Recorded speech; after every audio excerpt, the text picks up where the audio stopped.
않습니다.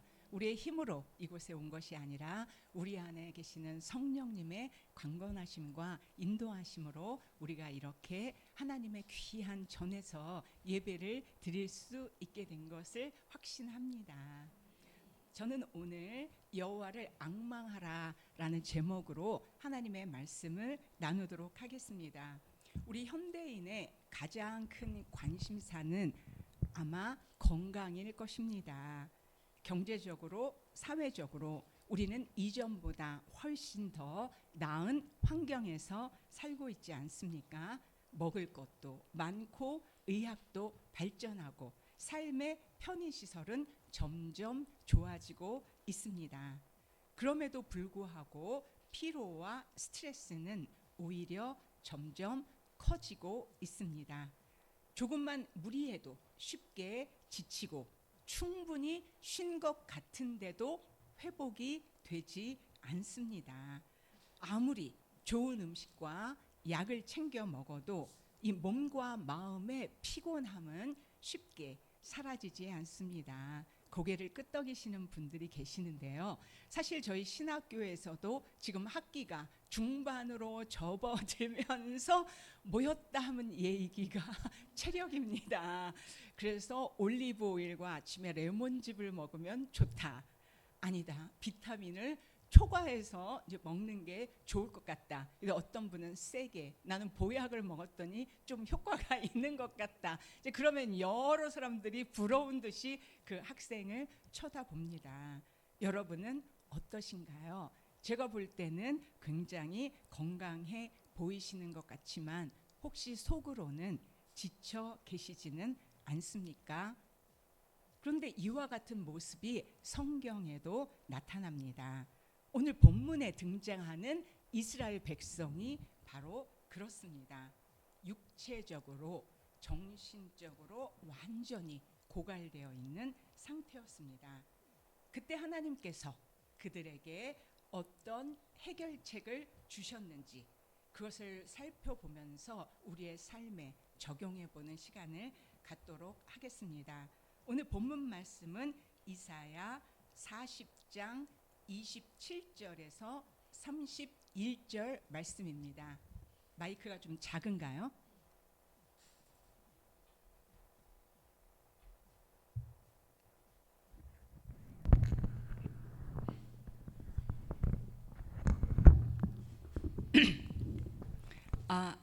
마이크가 좀 커졌네요.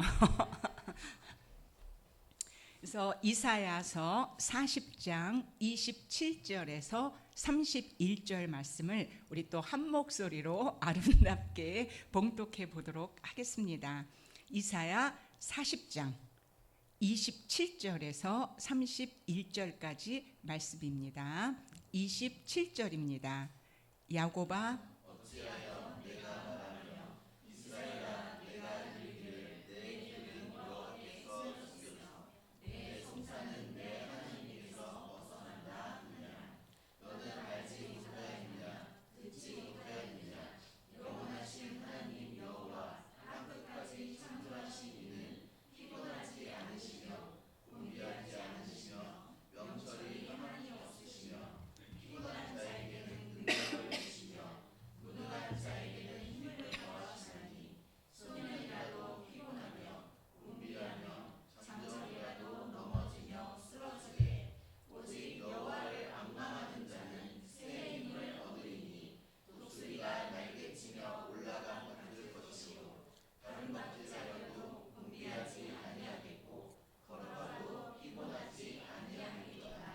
네, 오늘 본문 이사야 40장은요. 이사야 선지자가 앞으로 미래에 바벨론 포로가 될 유다 백성들의 현실을 마치 눈앞에 보고 있는 것처럼 그렇게 생생하게 선포하는 말씀입니다. 유다 백성들은 하나님을 떠났습니다. 우상을 붙들었고 아시리아와 애굽 같은 강대국의 힘을 하나님보다 더 의지했습니다. 하나님께서는 계속해서 선지자들을 통해 경고하셨습니다. 우리 이사야서도요 40장 이전에 31장에서부터 39장까지가요. 한마디로 정의하라면 돌아오라. 하나님께서 간절한 마음으로 각종 방법들을 달래기도 하시고 얼러보기도 하시고 심판한다고 협박도 하시면서 온갖 방법을 가지고 사랑하는 아버지의 심정으로 돌아오라라고 그렇게 말씀하시는 것입니다. 그럼에도 불구하고 끝내 그들은 돌아오지 않았습니다. 그 결과 유다는 멸망당하고 백성들은 저 멀리 바벨론의 포로로 끌려가게 됩니다. 그들이 살고 있는 예루살렘에서요, 바벨론까지는 약 1300km입니다. 저기 유프라테스 강을 따라서 이제 가야 되는데 도보로 3개월에서 4개월 정도 걸리는 먼 여정입니다. 그런데 그냥 가는 것이 아니라 손과 발이 쇠사슬에 묶이고, 그리고 각 포로와 포로들이 줄로 서로 쇠줄로 연결되고, 어떤 경우에는 이제 몸의 일부를 뚫어서 서로 연결하기도 하고, 목에 줄을 걸어서 이렇게 질질 끌린 채 바벨론에 가게 됩니다. 포로는 전리품입니다. 짐승처럼 다루어지고, 이후 그들은 매일매일 건설 현장에 투입되어 고된 노동에 시달리게 됩니다. 조금이라도 저항하면 당장 죽게 됩니다. 그런데요, 사실 이 육체적인 고통이 전부가 아닙니다. 그들이 예루살렘에서 목격했던 현실은요, 더욱 처참했습니다. 예루살렘 성은 불탔고, 성전은 하나님이 계신 그 성전은 완전히 무너졌습니다. 나라는 하루아침에 사라졌습니다. 사랑하는 가족들은 죽거나 아니면 뿔뿔이 흩어진 상태였습니다. 무엇보다도 그들이 하나님이 이렇게 말씀을 하셨어도 돌아오지 않았던 그들의 어리석은 생각이 있었습니다. 뭐냐 하면, 이 예루살렘 성에는 우리 하나님이 거하시는데 우리 하나님이 이 예루살렘이 이렇게 무너지도록 내버려 두겠어? 그러면서 그들은 이 예루살렘 성전을 맹목적으로 그렇게 믿었던 것입니다. 그런데 그들이 그렇게 믿고 버티던 그 성전이 흔적도 없이 그렇게 무너지게 된 것입니다. 거룩한 제사장 나라로, 언약 백성으로 그렇게 선택된 민족이 하루아침에 포로로 전락하게 된 것입니다. 그리고 그들이 그렇게 불결하게 여기던 이방 땅에 끌려가서 그 이방인들을 주인으로 섬겨야 되는 그런 처참한 상황에 놓이게 된 거예요. 그들의 정체성은 완전히 무너져 내리게 된 거죠. 그래서 육체적인 고통도 고통이지만 더 큰 것은 그들의 이러한 정체성 문제, 나라는 자신이 어느 날 갑자기 사라져버리는 이런 내면의 그런 고통입니다. 자신들이 누구인지, 앞으로 어떻게 살아야 되는지, 왜 살아야 되는지도 모른 채 그저 방황하고 흔들리던 것이 바로 이 바벨론 포로 상황입니다. 그런데 이 백성들이 아직도 정신을 못 차리고 딱 이 상황에 대해서 입을 열어서 한마디를 합니다. 그 내용이 뭐냐 하면, 내 길은 여호와께 숨겨졌으며, 무슨 말이냐면 지금 내 길, 그들이 겪고 있는 이 아픈 현실과 앞이 보이지 않는 미래를 말합니다. 그들은 하나님의 능력을 부인하지는 않습니다. 하나님이 능력이 없다고 말하지는 않습니다. 다만 하나님께서 그들을 보지 않는다고 말하는 것입니다. 숨겨졌다. 우리가 숨겨져서 하나님이 보지를 못하는 거예요. 다시 말하면 하나님이 우리를 외면하셨다. 하나님이 우리를 버리셨다. 그래서 우리가 이 고통을 당하는 거라고 이렇게 생각합니다. 그러면서 더 나아가 내 송사는 하나님에게서 벗어난다. 이것도 무슨 말이냐 하면요, 여기서 송사는 재판이라는 이야기입니다. 그래서 내가 재판을 받게 되었는데 재판장이신 하나님께서 내 재판에 일체 관심도 없고 그냥 내버려둔 상태다라고 이야기를 하고 있는 것입니다. 한마디로 그들이 왜 지금 바벨론 땅에 와서 이렇게 고통을 당하고 있는 현실을 자신들에게서 찾는 것이 아니라 누구에게서 찾고 있는 거예요? 하나님이 우리를 버렸기 때문에 우리가 이렇게 된 거다. 그러면서 앉아서 하나님을 원망하고 하나님에 대한 섭섭함과 그 말할 수 없는 그 버림받은 느낌, 이런 거에 젖어 있는 상태입니다. 이 말은 단순한 불평이 아닙니다. 기도를 해도 변화가 없을 때 열심히 기도하죠. 정말 열심히 기도합니다.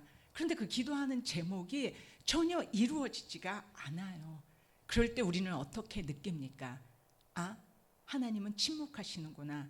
아, 하나님은 나한테 관심이 없으시는구나. 나를 보지도 않으시는구나. 이렇게 생각할 수 있지 않겠습니까?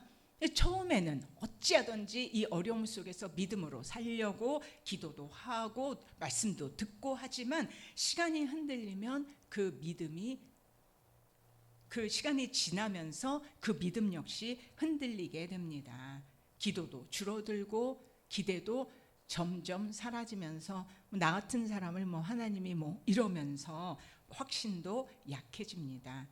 결국 어려움 가운데서 하나님이 침묵하실 때, 우리가 기도해도 아무런 일이 벌어지지 않을 때 우리는 그 원인을 누구에게서 찾습니까? 하나님이 나를 버리셨기 때문이다. 외면하셨기 때문이다 라고 이야기를 하고 있습니다. 우리의 삶 속에서도 그렇죠.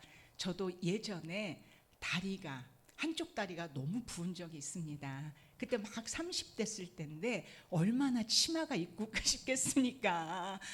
그래가지고 그때는 이제 믿음이 막 새로 자라가지고 막 산기도 다니고 철야기도 다니고 기도만 했다면 하나님이 막 다 들어주시고 막 이런 때인 거예요. 그러니까 제가 그때 얼마나 이 다리 한쪽 다리 부은 거를 낫게 해달라. 그리고 제 주위에 오만 가족들, 제 딸에서부터 시작해가지고 제 다리를 붙잡고 기도하고 어디서 능력 있다 그런 분들은 전부 다 저희 집에 오셔서 제 다리를 붙들고 이렇게 기도를 해주신 거예요.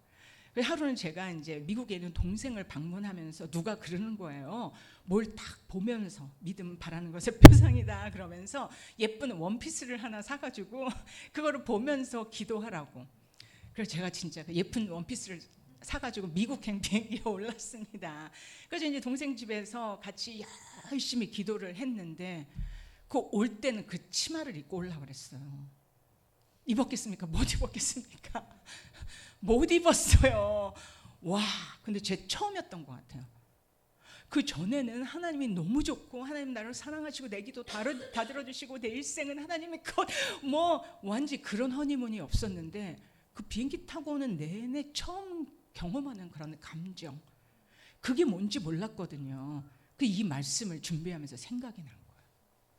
아, 내가 생각하는 그런 하나님과 나와의 관계가 아닐 수도 있겠구나.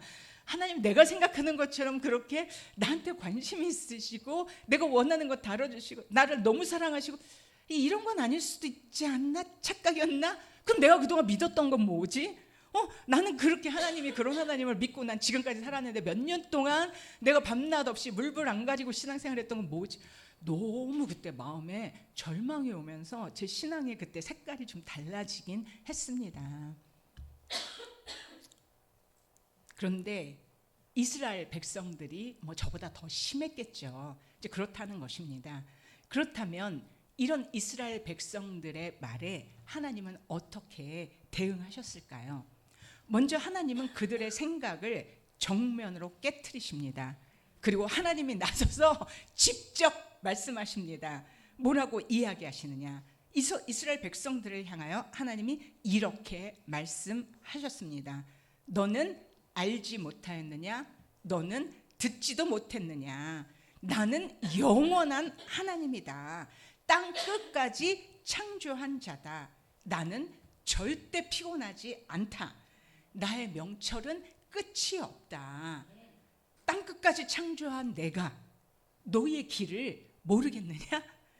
모든 우주 만물을 창조한 내가 너를 못 보겠느냐? 네가 숨겨졌다고 내가 너를 못 찾아내겠느냐? 라고 말씀하시면서 하나님이 좀 어이가 없어서 내가 누군지를 이렇게 다시 설명해 주시는 거예요.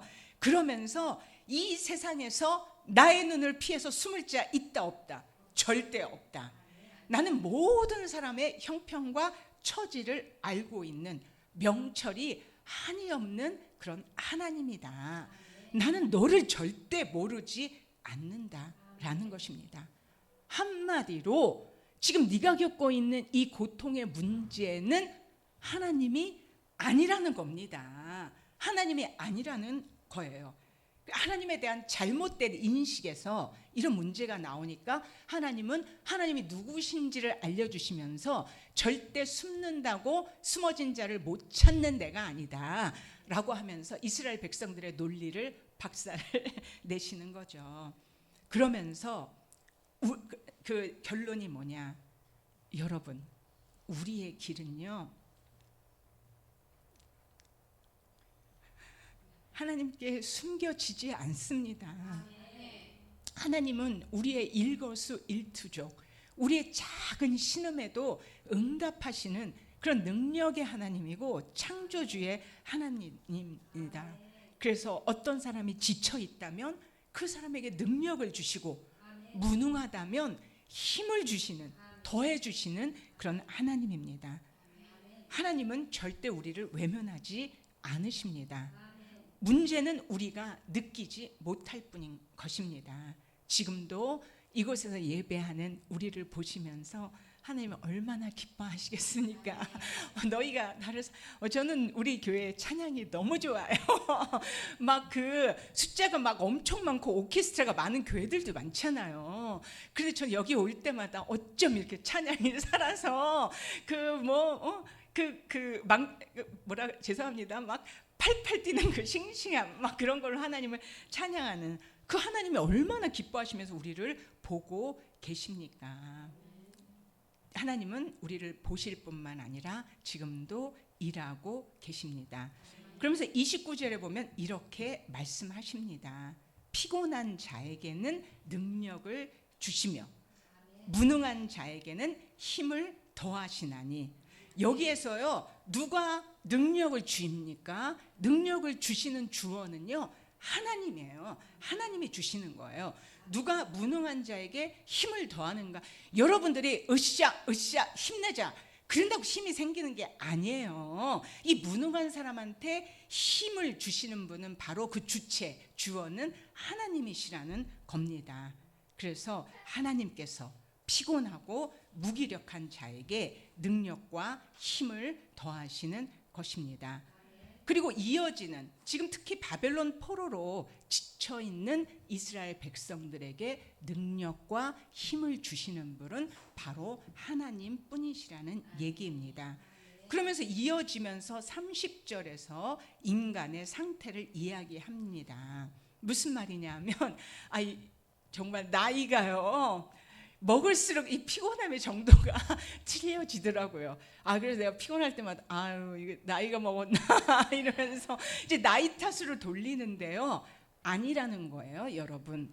이 피곤함은요, 소년이라도 피곤하며 곤비하며 장정이라도 넘어지며 쓰러지되, 나이 먹는다고 이렇게 피곤한 건 아니구나. 왜냐하면요, 여기서 소년, 장정은 누구를 말합니까? 인간의 그 상태 중에서요, 가장 강하고 활력 있는 존재, 가장 힘이 넘치는 사람들이 바로 이 소년이고 장정이라는 것입니다.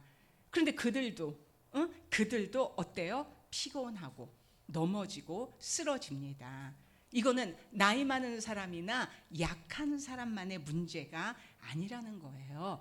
강한 사람도 결국은 지칩니다. 계속 버티지는 못합니다. 이 자리에 계신 분 중에 그래도 나는 아직 젊은데, 그래도 아직 나는 힘이 넘치는데, 난 내가 할 수 있어 라고 생각하시는 분이 계십니까? 소년도 장정도 결국은 끝까지 버티지 못합니다. 처음에는 잘 나가는 것처럼 보이지만 시간이 지나면서 점차로 무너집니다. 이것이 인간의 모습입니다. 우리는 스스로를 그렇게 열심히 으쌰으쌰하고 부채질해서 끝까지 힘을 내면서 갈 수 있는 그런 존재가 아닙니다. 그냥 잠깐은 버틸 수 있지만, 보약을 지어 먹으면 몇 달은 버틸 수 있지만 그 힘이 끝까지 지속하지는 않습니다. 마치 배럴이 같습니다. 배터리라고 하죠. 처음에는 뭐 잘 작동이 됩니다. 그러나 시간이 지나면서 점점 그 에너지가 양이 줄어들어서 결국은 멈추게 됩니다. 이것이 우리 인간의 모습입니다. 그렇다면 어떻게 해야 이 하나님의 힘을 계속해서 공급을 받을 수 있을까요? 성경은 분명히 말합니다. 뭐라고 이야기하느냐 하면 오직 여호와를 앙망하는 자는, 그래서 이 여호와를 앙망하는 자가 어떻게 된다는 거예요? 새 힘을 얻는다는 거예요. 그래서 새 힘을 얻기 위해서는 어떻게 합니까? 우리는 여호와를 앙망해야 된다라는 이야기를 하고 있습니다. 그 여기서 여호와를 앙망한다 그러면 이게 무슨 뜻일까요? 이거는 여호와를 앙망한다는 건 한 번만 바라본다 아닙니다. 상황에 따라서 위급할 때 하나님을 찾는다, 바라본다 아닙니다. 처음부터 끝까지 하나님만 신뢰하고 그분을 바라보는 것이 바로 앙망이라는 것입니다. 그래서 좋을 때뿐만 아니라 어려울 때도 변함없이 하나님을 바라보는 것입니다. 이 앙망은요, 단순히 기다리는 것이 아닙니다. 바라보는 것이 아닙니다. 그 바라봄 속에는 기대하며 기다림이 있는 것입니다. 하나님을 신뢰하기 때문에 언젠가는 하나님이 나에게 새 힘을 주실 거야 라고 믿고 붙드는 것입니다. 이게 왜 중요하냐면요, 바로 이스라엘 백성들이 바벨론의 포로로 끌려온 이유가 무엇입니까? 그들이 하나님을 앙망하지 않았기 때문입니다. 하나님 대신 다른 것을 앙망했습니다. 구약 내내 그들은 우상을 앙망했습니다. 바알을 앙망했고 아세라를 앙망했습니다. 그리고 국가가 어려운, 하나님이 이제 너희 정신 차려라, 그리고 주변의 강대국을 사용하셔서 이들을 정신 차리게 하려고 회초리를 드시면 정말 어이없게도 하나님을 앙망하는 것이 아니라 그 주변에 있는 강대국들에게 붙어서 그들을 앙망하며 어찌하든지 그들에게 힘을 얻어서 이 위기를 모면하려는 이런 짓을 한 거예요. 열왕기 상하의 내용을요, 한마디로 정의하면 바로 이겁니다. 하나님을 앙망하지 않고 우상을 앙망하다 결국은 망했다. 이게 열왕기 상하, 이스라엘 역사의 핵심입니다. 예레미야도 2장 13절에서 이렇게 말합니다. 너희가 이렇게 바벨론의 포로로 끌려온 이유를 내가 한마디로 정의해 줄게. 그게 뭐야? 생수의 근원인 나를 버리고 스스로 웅덩이를 팠는데 그 웅덩이가 뭐예요? 터진 웅덩이예요. 터진 웅덩이. 터진 웅덩이니까 물을 담아도 생수는 뭡니까? 그냥 가만히 있어도, 하나님은 가만히 있어도 은혜가 펑펑펑펑 쏟아나는데 이놈의 터진 웅덩이는요, 암만 열심히 갖다 물을 길어도 줄줄줄줄 새나가는 거예요. 이 암만 열심히 섬기고 암만 열심히 모셔도 줄줄줄줄 새나가는 게 뭡니까? 우상숭배인 거예요. 이 우상숭배인 거예요. 이 그렇게 하다가 여기를 왔다는 거예요. 다시 말하면 하나님 대신 우상을 앙망하다가 시도 때도 없이 맨날 우상만 앙망하다가 너네가 이렇게 끌려왔다는 거예요. 그러니까 이제 해결책을 알려주는 거예요. 어떻게 해야 되는 거예요? 앙망의 대상을 바꿔야 되죠. 오직 누구만 앙망해야 돼요? 하나님만 앙망해야 됩니다. 오늘 우리도 다르지 않습니다. 우리는 비록 눈에 보이는 우상을 믿지는 않습니다. 그러나 삶의 중요한 순간부터, 삶의 중요한 순간마다 하나님보다 먼저 붙드는 것이 있습니까? 하나님보다 먼저 생각나고 의지하는 것이 있습니까? 그게 돈일 수도 있고요, 건강일 수도 있고, 사람일 수도 있고, 때로는 내 힘, 내 노력, 내 열심도 우상이 될 수 있습니다. 하나님의 뜻보다 앞서는 것, 그것이 바로 현대의 우상 숭배입니다. 여러분, 유다는요, 하나님 대신 이렇게 우상을 앙망하다가 결국은 처참하게 바벨론 포로에 끌려가서 70년을 포로 생활을 하게 되었습니다. 이게 우상의 결과입니다. 오늘 우리도 하나님보다 다른 것을 의지하면 결국 같은 결과를 경험하게 될 것입니다. 그런데 하나님께서는 하나님을 앙망하는 자에게 너무너무 멋진 것을 약속하셨어요. 뭐예요? 새 힘을 주신다는 거예요.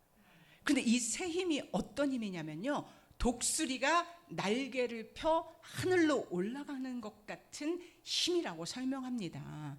근데 제가 유학 가기 전에 이제 나이가 많아가지고 제가 신학을 시작했거든요. 근데 그때 이 말씀을 받았는데 와닿지를 않는 거예요. 뭐 우리가 알기로 뭐 독수리 요만하잖아요. 크면 또 요만하겠죠. 뭐 아무튼 독수리에 대해서 문외한이니까.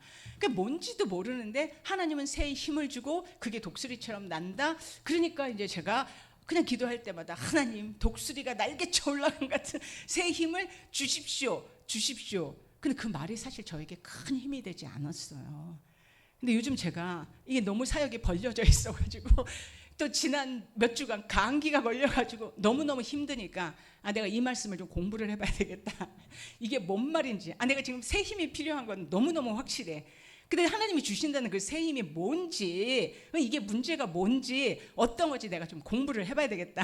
그리고 지난주 내내 이 말씀과 씨름했는데요, 여러분, 대단한 겁니다. 이게 뭐냐면요, 이 독수리가 날개를 쳐 올라감 같은 그 힘은 바로 하나님이 주시는 힘과 이거를 잘 보여주기 때문에 죄송합니다. 제가 흥분을 해서 잘 보여주기 때문에 이 독수리가 날개쳐 올라가는 것 같은 비유를 하나님이 사용하신 거예요. 그러면 이 독수리가 날개 펴 올라가는 것 같은 힘은요, 세 가지로 정리해 볼 수 있어요. 간단히 보면은요, 이 새 힘의 근원은, 여호와를 앙망할 때 우리가 얻게 되는 이 새 힘의 근원은 어디에서 오는가 하는 겁니다. 누구에게서 와요? 하나님. 이 새 힘은요, 내 힘 쓰는 거 아니에요. 내 체력, 내 건강, 내 거 쓰는 거 아니에요. 이거는 새 힘이야. 왜? 우리한테서 나오는 힘이 아니라 하나님에게서 오는 거니까 새 힘이죠. 이거는 새 힘이에요. 그런데 이 힘은 누가 주시는 거냐? 하나님이 주시는 거예요. 이걸 뭘로 할 수 있느냐면요, 보통 새는 어떻게 납니까? 끊임없이 날개짓을 해야 합니다. 이 날개짓을 멈추는 순간 바로 떨어지게 됩니다. 예를 들면요, 벌새는 1초당 1초 째깍 하는 사이에 날개를 50번을 날개짓을 하고, 심하면 100번 째깍 하는 사이에 100번을 날개짓 한다고 해요. 그러니까 공중에 떠 있기 위해서는 잠시도 쉴 새 없이 날개짓을 해야 됩니다. 여러분, 이것이 우리 인간이 사는 모습입니다. 계속 애써야 되고 버텨야 되고, 조금만 멈추면 바로 무너지게 됩니다. 그러다 보니 사람들은 늘 긴장하게 되고 멈추면 끝장난다는 압박 속에서 살아갑니다. 근데 독수리는 전혀 그렇지가 않아요. 높은 절벽에 앉아서 한동안 움직이지 않고 있습니다. 먼저 바람을 느낍니다. 공중의 흐름을 파악합니다. 그래서 햇빛이 땅을 따뜻하게 데피면 이 기온이 뜨거워지잖아요. 이 뜨거워지면 이게 위로 솟구치면서 바람을 만들게 됩니다. 상승 기류를 형성하게 되죠. 그러면 독수리는 기다렸다가 이 날개를 피면서 그 상승 기류 안으로 들어가게 됩니다. 굳이 날개를 크게 펄떡이지 않습니다. 그저 이 올라가는 상승 기류에 몸을 맡기면서 그 바람에 그저 그 바람의 흐름을 따르기만 하면 됩니다. 그 순간 그 바람이 독수리를 들어 올리기 시작합니다. 그리고 서서히 떠오르게 됩니다. 바람이 강할수록 독수리는 더 높이 올라가게 됩니다. 독수리는 바람을 이기려고 하지 않아요. 그 바람에 내 몸을 맡기게 됩니다. 이것이 바로 하나님이 주시는 힘입니다. 내가 버티는 힘이 아니라 하나님이 들어 올리시는 힘입니다. 내가 노력하고 애쓰는 것이 아니라 하나님이 나를 붙드셔서 나를 들어 올리시는 그런 힘을 말하게 됩니다. 우리가 모두 그동안 돌아봤더니 공부하는 모든 과정 속에서 나의 열심이었더라고요. 내 노력이었더라고요. 끊임없이 날개짓을 하면서 그 하나님을 앙망하면서 하나님이 그 불어주시는 그 바람을 타지 못했던 거예요. 왜? 하나님을 앙망하지 않았고 하나님을 앙망하지 않았던 이유는 하나님에 대한 믿음이 없었기 때문이라고 볼 수 있습니다. 하나님에 대한 믿음보다 내 열심, 이것이 나의 우상이 되어서 그 지난 공부하는 시간들이 그렇게 고통스럽구나라는 것을 제가 깨닫고 이 말씀을 내가 조금 더 빨리 알았다면 그때 조금 덜 힘들지 않았을까 하는 아쉬움으로 제가 일주일 동안 이제 가슴을 치게 되었습니다. 그리고 둘째, 이 힘은요 무엇이 바뀌느냐는 문제입니다. 이 독수리가요 점점 상승 기류를 타고 올라가면서 충분히 높이 올라가면은요 완전히 다른 세계가 펼쳐지게 됩니다. 일반 날개짓에서 날아다니는 새들은 볼 수 없는 그런 광활한 시야가 펼쳐지게 되죠. 완전히 다른 세계가 펼쳐집니다. 아래에서는 그저 복잡하고 막막했던 지형이 위에서 보면은요 한눈에 정리가 됩니다. 숲과 들판이 보이고 길이 보이고 움직이는 모든 것이 보입니다. 작은 움직임까지 이 독수리는 놓치지 않는다고 합니다. 그래서 어디에 먹이가 있는지 정확하게 찾아내고 내려가서 이 발톱으로 그것을 움켜쥐게 됩니다. 멀리서도 파악이 가능합니다. 또 위험이 어느 쪽에서 오는지도 알 수 있습니다. 그래서 그렇게 매사에 놀래지도 않습니다. 이것은 무엇이냐? 이 독수리가 우리 삶 속에도 상황이 먼저 변하는 것이 아닙니다. 독수리가 높이 올라가서 바라보는 시선이 바뀐다면은 우리가 우리의 어려운 상황, 우리의 문제가 바뀌지는 않지만 그 상황을 바라보는 시선이 달라지게 될 것입니다. 여호와를 앙망하면서 하나님이 이 상황 속에서 어떤 계획을 가지고 계신지 그것을 바라보는 그 눈을 우리가 높은 곳에서 찾을 수 있게 될 것입니다. 저는 이것이 가장 좋아요. 이 하나님의 주시는 힘은 뭐냐? 지치지 않는 힘입니다. 끝까지 가게 하는 힘입니다. 이거 어떻게 알 수 있느냐 하면요, 이 독수리는 날개짓 할 때 자기의 힘으로 날지 않지 않습니까? 이 하나님이 주시는 그 힘으로, 다시 말하면 강한 기류를 타고 올라가기 때문에 날개짓을 심하게 할 필요도 없고 그저 날개를 펴서 그 기류에 몸을 맡기면 된다고 하였습니다. 그러니 오래 날아도 피곤하지 않습니다. 그래서 작은 새들은 날개짓을 많이 하다가 금방 지쳐서 쓰러질 때 독수리는 끝까지 갈 수 있습니다. 이것이 바로 곤비하지 아니한다라는 이야기입니다.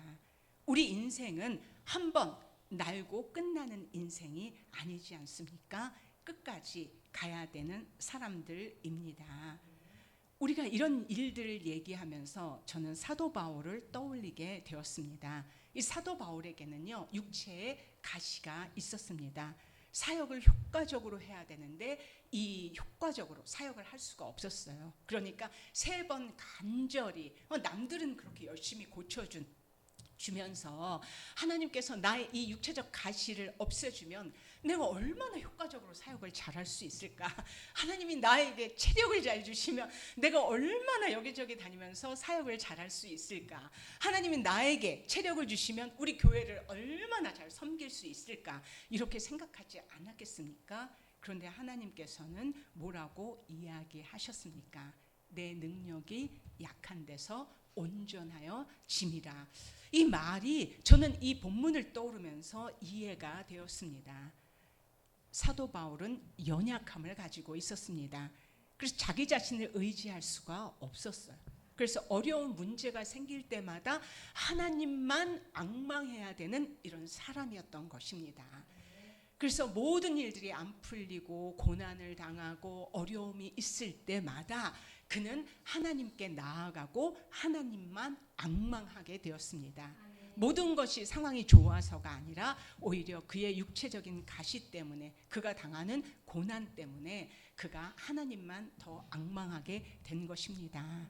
그래서 우리 교회도 지금 많은 어려움을 겪고 있습니다. 특별히 목사님이 불편하시면서 어려운 것도 있고 우리 성도님들도 여러 가지 어려움이 있습니다. 저 역시 마찬가지입니다. 그러나 이 상황을 바꾸는 것, 그것도 중요하지만 그 이전에 우리가 먼저 해야 될 것은 하나님을 앙망하는 것입니다. 그리고 하나님이 주시는 힘으로 이 상황을 이겨내고, 그 하나님이 주시는 힘으로 이겨내니까 우리는 피곤하지 않고 지치지 않습니다. 그리고 우리는 높이 날아오를 수 있고, 그 높은 곳에서 우리의 상황을 바라보면서 모든 것을 합력해서 선을 이루신다는 그 하나님의 말씀의 의미를 우리는 깨달을 수 있게 될 것입니다. 자, 그럼 우리는 바울로 돌아가 보겠습니다. 그 연약함을 지녔던 바울, 결국은 하나님이 그 어마어마한 일을 해주셨는데도 그의 기도를 들어주시지 않았어요. 그래서 그는 평생 가시를 가지고 살았습니다. 그게 보통은 안질이었을 것이다. 학자들은 이렇게 이야기합니다. 그렇게 심오한 말씀을 전할 때마다 이 한쪽 눈이 그 불편하고 연약함을 가진 것을 보는 성도들은 또 얼마나 힘들었겠습니까? 그런데 이런 연약함을 통해서 사도 바울은 결국 놀라운 일을 행하게 됩니다. 이제 순교를 바로 앞두고 그는 이렇게 고백합니다. 나는 선한 싸움을 싸우고 나의 달려갈 길을 마치고 믿음을 지켰다. 우리의 연약함은요, 장애가 아니라 하나님만 앙망하게 만드는 통로입니다. 그 앙망이 하나님의 힘을 공급받게 됐고, 결국 사도 바울은 그 힘을 통해서 복음을 땅끝까지 전파했습니다. 놀라운 일입니다. 한 세대 안에 구약의 2000년의 역사 속에서 이루어지지 않는 일이 바울의 한 세대 안에 예루살렘에서 복음이 그 당시 땅끝인 스페인까지 전파되었습니다. 이것이 바울의 능력이 아니에요. 바울이 연약하지만 하나님을 앙망했기 때문에 하나님의 힘을 가져다가 쓸 수 있었기 때문입니다. 여러분도 어떻습니까? 여러분들 속에 연약함이 느껴지십니까? 저는 매 순간 그렇습니다. 일주일 동안 이 말씀을 준비하면서 저는 저의 연약함을 사랑하기로 작정하였습니다. 내가 나이 들어가는 것을 내가 소중하게 여기도록 결심했습니다. 왜냐하면 나의 연약함이, 나의 고난이 결국 나 자신에게 집중하는 것이 아니라 하나님만 바라보게 하고 그 하나님이 주시는 힘으로 매 순간순간 이기면서 날아오르고 날아올라서 결국은 내가 밑에서 보지 못했던 그 삶의 모든 어려움, 상처, 아픈 기억들, 이런 것들을 다 뛰어넘을 수 있기 때문입니다. 그런 여러분들도 그렇게 하나님을 앙망해서 하나님의 힘과 함께 살아가는 한 주 되시기 바랍니다. 찬양하겠습니다.